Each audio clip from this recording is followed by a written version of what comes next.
नमस्कार दोस्तों, आज हम एक महत्वपूर्ण मुद्दे पर बात करेंगे, रेगुलराइजेशन। यह एक ऐसी प्रक्रिया है जो अस्थायी कर्मचारियों को स्थायी बनाती है। भारत में लाखों कर्मचारी कई वर्षों से अस्थायी पदों पर काम कर रहे हैं, जिन्हें नौकरी की सुरक्षा और अन्य लाभों से वंचित रखा जाता है। रेगुलराइजेशन से इन कर्मचारियों को स्थायी नौकरी का हक मिलता है, जिससे उन्हें नौकरी की सुरक्षा, वेतन वृद्धि, पेंशन और अन्य लाभ मिलते हैं। यह कर्मचारियों को शोषण से बचाता है और उन्हें बेहतर जीवन जीने का अवसर प्रदान करता है। सरकार ने समय समय पर रेगुलराइजेशन के लिए नीतियां बनाई हैं। हाल ही में कई सरकारी विभागों ने अस्थायी कर्मचारियों को स्थायी करने के लिए कदम उठाए हैं। यह एक सराहनीय कदम है जो लाखों कर्मचारियों के जीवन में सकारात्मक बदलाव लाएगा। सरकारी प्रयास विभिन्न क्षेत्रों में प्रगति, रेलवे, स्वास्थ्य और शिक्षा जैसे महत्वपूर्ण क्षेत्रों में रेगुलराइजेशन की प्रक्रिया जारी है।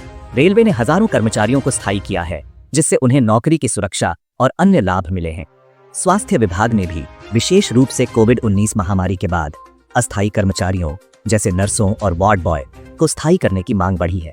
सरकार ने इस दिशा में सकारात्मक कदम उठाए हैं। शिक्षा क्षेत्र में अनुबंध पर काम करने वाले शिक्षकों को स्थायी करने की मांग लंबे समय से चली आ रही है। कई राज्यों ने इस संबंध में पहल की है और शिक्षकों को स्थायी करने की प्रक्रिया शुरू कर दी है। यह दर्शाता है कि सरकार रेगुलराइजेशन को गंभीरता से ले रही है और विभिन्न क्षेत्रों में काम करने वाले अस्थायी कर्मचारियों के हितों की रक्षा के लिए प्रतिबद्ध है। कर्मचारियों के लिए सुनहरा अवसर। रेगुलराइजेशन से कर्मचारियों को कई तरह के फायदे मिलते हैं। सबसे महत्वपूर्ण, उन्हें नौकरी की सुरक्षा मिलती है, जिससे वे भविष्य के लिए निश्चिंत होकर योजना बना सकते हैं। उन्हें वेतन वृद्धि, भत्ते और पेंशन जैसे लाभ मिलते हैं, जो उनके जीवन स्तर में सुधार करते हैं। इसके अलावा रेगुलराइजेशन से कर्मचारियों का मनोबल बढ़ता है और वे अपने काम में अधिक समर्पित हो जाते हैं।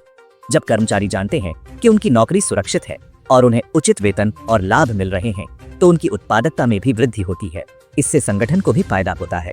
कुल मिलाकर रेगुलराइजेशन कर्मचारियों के लिए एक सुनहरा अवसर है जो उनके जीवन में सकारात्मक बदलाव लाता है।